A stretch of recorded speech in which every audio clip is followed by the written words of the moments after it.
ఈరోజు నిజంగానే మా ఉమ్మడి తెలుగు రాష్ట్రాలకి పండుగ దినం. మా కాలువ శ్రీనివాస్ అన్న చెప్పినట్లుగా శ్రీరామనవమికి ఆర్డిటి ఎఫ్సిఆర్ఏ పునరుద్ధరించడము నిజంగానే బహుమానంగా అనంతపురం జిల్లా ప్రజలు భావిస్తున్నాం.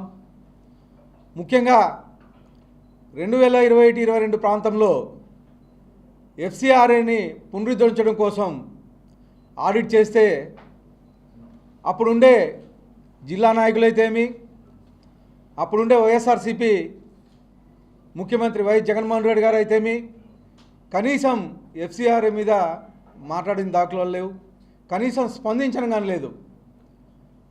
ఆర్డిటి సంస్థ అంటే అనంతపురం జిల్లాకే కాకోకుండా తెలుగు రాష్ట్రాల ప్రజలకి దాదాపు 55 ఏళ్ళ నుంచి సేవ చేస్తూ ఉంది. ముఖ్యంగా ఈరోజు అనంతపురం జిల్లాలో అంతర్జాతీయంగా స్టేడియంలు నిర్మించింది, స్కూల్స్ ఇంటర్నేషనల్ స్టాండర్డ్స్తో స్కూల్స్ నిర్మించింది. ఇవే కాకుండా అనేక విధాలుగా రైతులకు ఉపయోగపడుతూ ఉంది.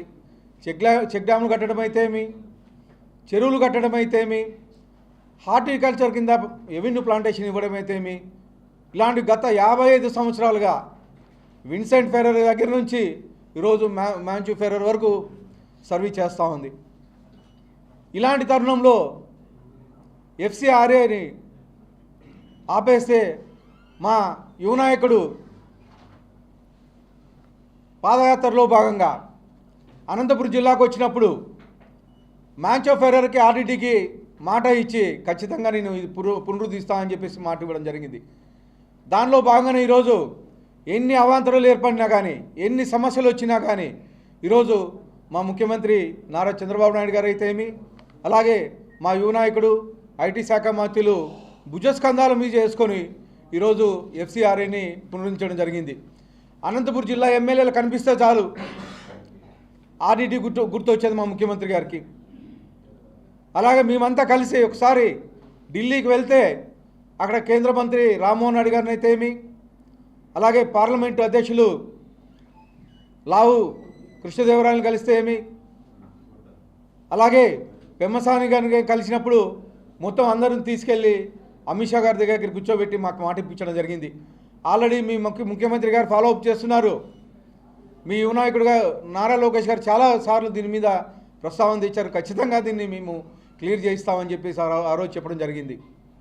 ఇలా అనేక మార్లు మా యువ నాయకుడు ఫాలోఅప్ చేసి సానా సతీష్ గారు అయితేమి, అలాగే లావు కృష్ణదేవరాయలు అయితేమి, పెమ్మసాని గారు అయితేమి, రామ్మోహన్ నాయుడు గారు అయితేమి, ప్రతి ఒక్కరూ మన జిల్లా ఎంపీలు అయితేమి ప్రతి వారంలోనూ ఈరోజు ఫాలోఅప్ చేసి ఈరోజు ఎఫ్సిఆర్ఏని పునరుద్ధరిస్తే ఈరోజు జిల్లా కాంగ్రెస్ నాయకులు వైఎస్ఆర్సీపీ నాయకులు మాట్లాడుతున్నారు, మేము ధర్నాలు చేస్తే వచ్చిందని, లేకపోతే మేము ప్రెస్ మీట్లు పెడితే వచ్చిందని చెప్పేసి మాట్లాడుతున్నారు. మీ ప్రెస్ మీట్లు ధర్నాలు కనీసం జిల్లా దాటిగా వెళ్ళలేదయ్యా అని చెప్పి చెప్తా ఉన్నాను. ఒక ఆయన మాజీ ఎంపీ, ఇంకో ఆయన 4 సార్లు మాజీ ఎంపీ, ఎమ్మెల్యే, ఈరోజు జిల్లా పార్టీ అధ్యక్షులు. కనీసం ఎక్కడే కానీ ఎఫ్సిఆర్ఏ గురించి గతంలో ఎప్పుడైనా మాట్లాడారని చెప్పేసి నేను అడుగుతా ఉన్నాను. ఈరోజు మా యువ నాయకుడు ఐటీ శాఖ మంత్రులు నారా లోకేష్ గారు భుజస్కంధాల మీద వేసుకొని ఎఫ్సిఆర్ఏని పునరుద్ధరిస్తే మీరు రాజకీయాలు చేసే పరిస్థితి. ఖచ్చితంగా మా అనంతపురం జిల్లా ప్రజలకు ఇది ఒక వరం. ఆర్డిటికి సహకారం అందిస్తామని చెప్పేసి మా యువ నాయకుడు నారా లోకేష్ గారు చెప్పడం జరిగింది. ముందు కానీ ఎలాంటి ఇబ్బందులు లేకోకుండా ఆర్డిటి సంస్థను కొనసాగించే బాధ్యత మా తెలుగుదేశం ప్రభుత్వం, మా ముఖ్యమంత్రి నారా చంద్రబాబు నాయుడు గారు, అలాగే మా యువ నాయకుడు ఐటీ శాఖ మంత్రులు నారా లోకేష్ గారు తీసుకుంటారని చెప్పేసి చెప్తూ ఇంకొకసారి మా అనంతపురం జిల్లా ప్రజలందరి తరఫున ధన్యవాదాలు తెలుపుకుంటున్నాను.